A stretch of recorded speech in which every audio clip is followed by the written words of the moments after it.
Suatu sore di kota Baghdad yang ramai, di bawah langit jingga yang mulai redup, suara pedagang di pasar terdengar riuh. Kurma manis, kurma terbaik dari Basrah. Permadani indah, hanya 3 dirham selembar. Air mawar asli Persia. Orang-orang hilir mudik, menawar, tertawa, dan sebagian berdebat keras. Di tengah keramaian itu, seorang lelaki berjubah lusuh tapi berwajah cerdas berjalan santai sambil bersiul pelan. Siapa lagi kalau bukan Abu Nawas, si pujangga sekaligus penipu paling cerdik di Baghdad. Hari itu, Abu Nawas sedang kehabisan uang. Ia baru saja kalah taruhan dengan seorang pedagang domba karena dombanya ternyata bisu dan tidak mau mengembit sepanjang jalan. Akibatnya, ia harus menyerahkan uang 2 dirham terakhirnya. Kini ia lapar, tapi tak punya sepeser pun. Abu Nawas bergumam, hidup ini ibarat roti datar, kalau tidak pandai membalik, hanguslah satu sisi. Ia menatap sekeliling, pasar yang ramai itu penuh peluang. Tapi hari itu nasib benar-benar mengujinya. Tak jauh dari tempatnya berdiri, seorang pengemis buta duduk di bawah tenda tua. Di sebelahnya ada seorang lelaki tuli yang berjualan syair dengan suara keras tapi nadanya kacau balau. Kedua orang itu, si buta dan si tuli, tampak unik. Si buta membawa kaleng logam berisi beberapa keping perak, sementara si tuli berteriak-teriak menjual syair yang bahkan tak ia dengar sendiri. Orang-orang melewati mereka sambil terkadang tertawa atau iba. Abu Nawas tersenyum licik. 2 orang malang di dunia, satu tak bisa melihat, satu tak bisa mendengar, tapi keduanya mungkin bisa membuatku makan siang hari ini. Ia menghampiri mereka, pura-pura bersimpati. Assalamualaikum, wahai saudara-saudaraku yang tabah. Si buta menjawab lirih. Waalaikumsalam, siapa yang datang? Sedang si tuli hanya berkata keras-keras, apa? Kau menjual apa? Abu Nawas tertawa dalam hati. Ia mulai berpikir, bagaimana caranya agar ia bisa mendapat uang tanpa membuat orang curiga. Namun, takdir hari itu sedang menyiapkan pelajaran besar untuknya. Sebuah karma ajaib menunggunya di ujung langkah. Sebuah pembalasan yang bukan hanya lucu, tapi juga membuka mata dan telinga hatinya sendiri. Abu Nawas duduk bersila di dekat mereka, pura-pura menjadi sahabat baru. Wahai saudara, mengapa engkau berdua duduk di sini tanpa saling berbicara? Tanyanya ramah. Si buta tersenyum. Karena yang satu tak bisa melihat, yang satu tak bisa mendengar. Kami hanya berbagi tempat. Si tuli berkata keras-keras, apa? Kau bicara apa?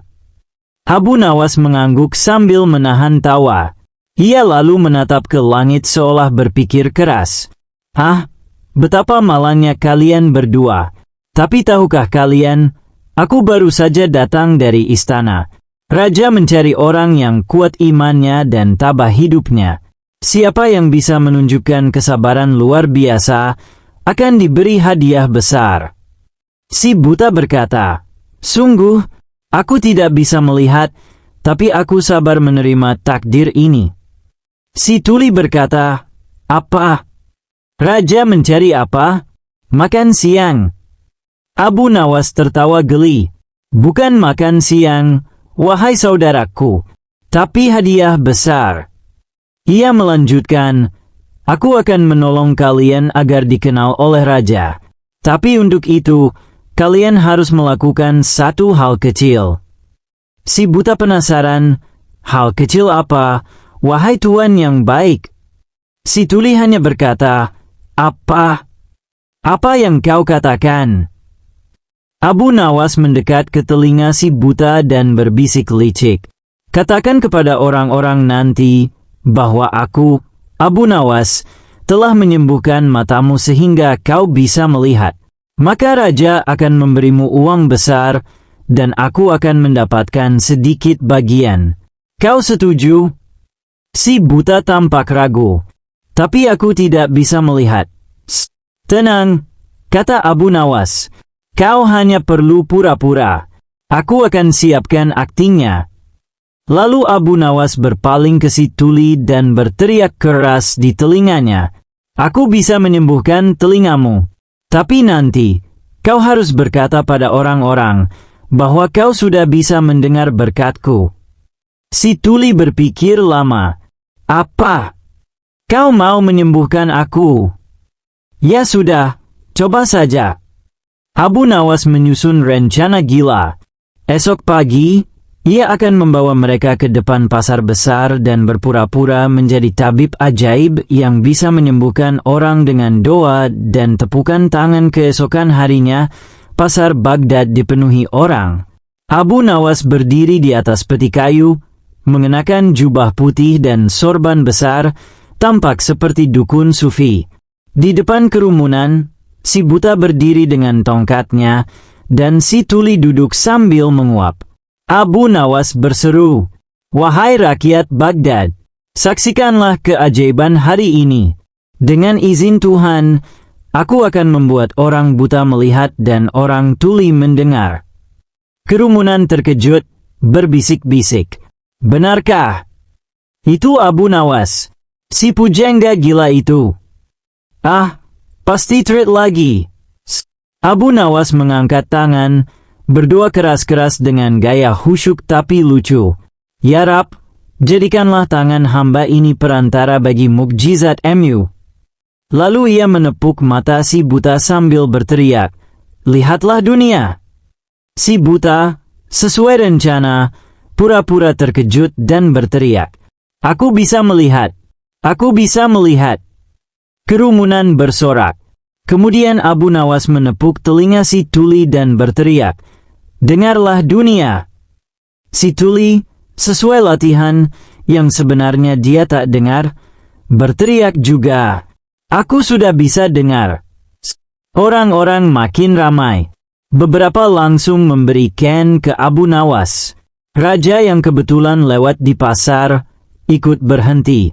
Ia menatap Abu Nawas dengan tatapan tajam tapi penasaran. "Wahai Abu Nawas," kata raja, "apakah benar engkau menyembuhkan dua orang ini?" Abu Nawas menunduk hormat. "Benar, tuanku, semua berkat doa dan izin Allah." Raja memanggil pengawal dan memeriksa kebenarannya. "Wahai orang buta, apa yang kau lihat sekarang?" Si buta bingung. Ia tak bisa melihat sungguhan. Tapi takut, ia menjawab, Aku melihat wajah yang bercahaya, wahai Raja." Raja tersenyum tipis. "Bagus. Sekarang, sebutkan warna jubahku." Si buta keringat dingin. "Merah." "Hah?" Raja tertawa. "Padahal aku mengenakan biru." Kerumunan tertawa terbahak-bahak. Abu Nawas mulai panik. Ia menoleh ke si tuli dan berteriak, "Katakan sesuatu kepada raja." Si tuli menjawab lantang, "Apa? Kau suruh aku apa?" Kerumunan meledak tertawa. Raja memandang Abu Nawas dengan senyum penuh arti. "Abu Nawas, tampaknya keajaibanmu hanya bekerja di telinga sendiri." Abu Nawas gugup. Ia mencoba beralasan, "Tuanku, mungkin angin belum sampai membawa mukjizat sepenuhnya." Namun raja mengangkat tangan, menghentikannya. "Tidak perlu beralasan. Aku tahu kau hanya bermain-main. Tapi aku ingin tahu, apa alasanmu menipu dua orang malang ini?" Abu Nawas tertunduk. Untuk pertama kalinya, ia tidak punya jawaban cerdas. Ia menatap si buta dan si tuli yang kini sama-sama marah. Si buta berkata, "Kau janji aku akan mendapat hadiah." Si tuli berteriak, "Apa? Kau bilang aku akan kaya?" Abu Nawas menelan ludah. Ia sadar telah berlebihan. Raja memerintahkan, "Bawa mereka ke istana. Aku ingin memberi pelajaran." Di istana, Abu Nawas disuruh duduk di depan raja. Si buta, dan si tuli. Raja berkata, "Abu Nawas, kali ini kau akan merasakan bagaimana rasanya menjadi seperti mereka yang kau tipu."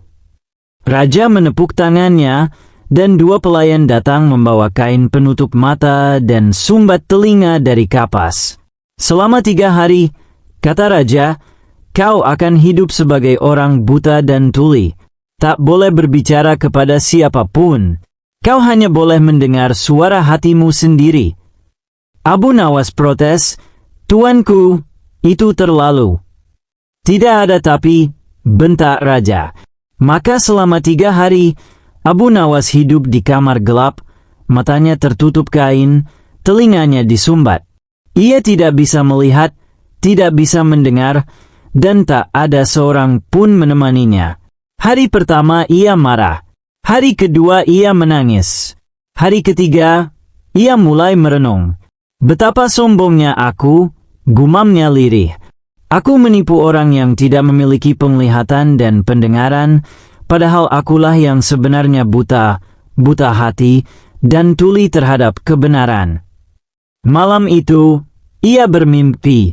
Dalam mimpinya, ia melihat 2 cahaya. Satu putih lembut, satu kuning berkilau. Cahaya putih berkata, "Abu Nawas, engkau menipu kelemahan manusia, tapi Tuhan menelanjangimu dengan cara lembut. Kini buka matamu, dengar dengan hatimu." Ketika pagi datang, raja memanggilnya kembali. Kain dan sumbat itu dilepaskan. Abu Nawas menangis deras, air matanya jatuh di lantai istana. Raja menatapnya. "Apa yang kau pelajari, Abu Nawas?" Abu Nawas menjawab lirih, "Aku belajar bahwa menipu orang bodoh hanya membuatku jadi lebih bodoh. Menipu orang lemah justru membuatku lebih lemah. Tapi menipu keangkuhanku sendiri, itulah yang menyembuhkanku." Raja tersenyum. "Bagus. Maka sebagai gantinya, engkau harus menebus perbuatanmu." Raja memberi perintah, "Selama seminggu, kau harus merawat si buta dan si tuli. Beri mereka makan, bantu mereka mandi, dan jadilah sahabat mereka." Abu Nawas menunduk, menerima dengan ikhlas. Hari demi hari, ia merawat keduanya dengan tulus. Ia menyuapi si buta, memandikan si tuli, bahkan bercanda dengan mereka. Dan perlahan, mereka pun memaafkannya. Suatu malam, ketika mereka makan bersama, si buta berkata, "Abu Nawas, kini aku tahu kau bukan penipu lagi." Si tuli berkata, sambil berteriak seperti biasa, "Aku suka sup ini." Abu Nawas tertawa terbahak. "Hahaha, rupanya Tuhan benar-benar memberiku pelajaran. Aku tak lagi buta, tak lagi tuli, aku sudah bisa melihat kebaikan dan mendengar kebijaksanaan." Raja yang mendengar kabar itu tersenyum bahagia. Ia berkata kepada menterinya, "Abu Nawas memang selalu membuat kesalahan besar, tapi selalu dengan akhir yang lebih bijak." Beberapa minggu telah berlalu sejak kejadian memalukan itu. Abu Nawas kini menjadi orang yang jauh lebih tenang. Ia tak lagi mencari akal licik untuk menipu orang, tapi justru menggunakan kepandaiannya untuk menolong mereka yang lemah. Setiap sore ia membantu si buta berjalan menuju masjid dan membantu si tuli menyeberang jalan agar tak tertabrak unta kafilah. Penduduk Baghdad mulai berkata, "Lihatlah Abu Nawas. Dulu ia penipu, sekarang ia malah menjadi malaikat penolong." Namun seperti biasa, di dunia ini, kebaikan pun tak lepas dari ujian. Suatu pagi, seorang pedagang kaya bernama Jalal bin Faruk datang ke pasar Baghdad. Ia terkenal serakah dan sering menipu orang miskin dengan timbangan curang. Ketika ia mendengar kabar bahwa Abu Nawas kini orang saleh, Jalal tertawa sinis. Abu Nawas berubah? "Hah, seekor kucing bisa belajar membaca, baru aku percaya." Lalu Jalal berpikir jahat. "Aku akan menguji dia. Kalau dia betul-betul sudah jujur, biarlah aku malu sendiri." Tapi kalau dia masih licik, aku akan membuatnya dipenjara seumur hidup.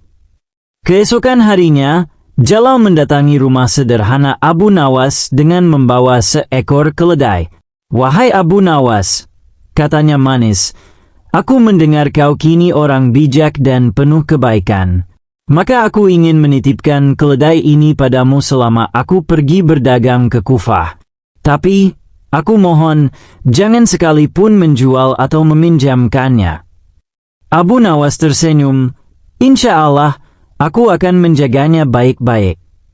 Pedagang itu pergi, tapi diam-diam meninggalkan jebakan. Keledai yang ia titipkan ternyata sedang bunting dan hampir melahirkan. Ia ingin memancing Abu Nawas agar keliru menjelaskan tentang anak keledai nanti. Beberapa hari kemudian, keledai itu melahirkan seekor anak keledai lucu. Anak itu lincah dan suka berlari-lari di halaman Abu Nawas. Anak-anak di sekitar rumah datang menonton sambil tertawa. "Abu Nawas, keledaimu punya anak." Abu Nawas tersenyum, "Itu bukan keledaiku, anak-anak. Itu keledai titipan." Beberapa hari kemudian, Jalal bin Faruk kembali. Ia pura-pura senang melihat keledainya sehat. "Wahai Abu Nawas, terima kasih. Mana keledaiku?" Abu Nawas membawa keledai dewasa itu keluar. "Ini, wahai Jalal, sehat walafiat. Tapi, selama kau pergi, ia melahirkan seekor anak."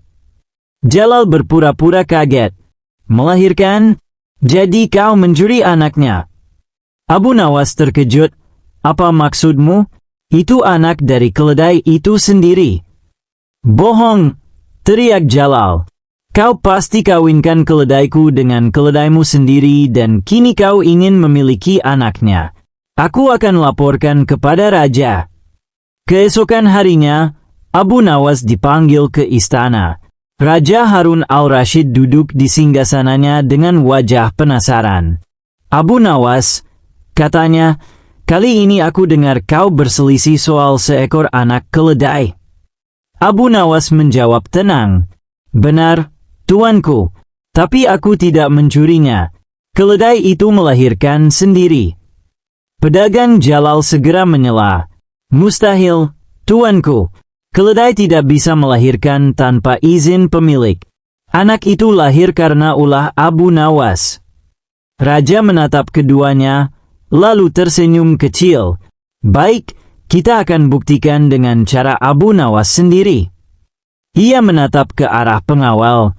"Bawa 2 keledai, 1 betina, 1 jantan. Lalu kunci di kandang. Kita lihat apakah mereka akan melahirkan tanpa izin Jalal." Semua orang tertawa mendengar kelucuan raja. Abu Nawas pun tertawa kecil, tapi raja melanjutkan dengan nada serius. "Namun, Abu Nawas, karena ini bukan pertama kali kau berurusan dengan hal aneh, aku ingin tahu apa penjelasanmu."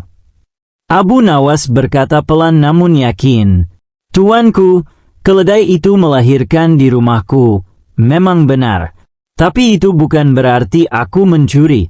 Jika Jalal ingin anaknya, ambillah. Aku hanya menjaga yang dititipkan." Raja memandangi Jalal. "Benarkah engkau menitipkan seekor keledai yang sedang bunting?" Jalal pura-pura kaget. "Tidak, tuanku. Saat aku titip, dia belum hamil." Abu Nawas tersenyum geli. "Oh begitu? Jadi barangkali anak keledai itu lahir dari udara?"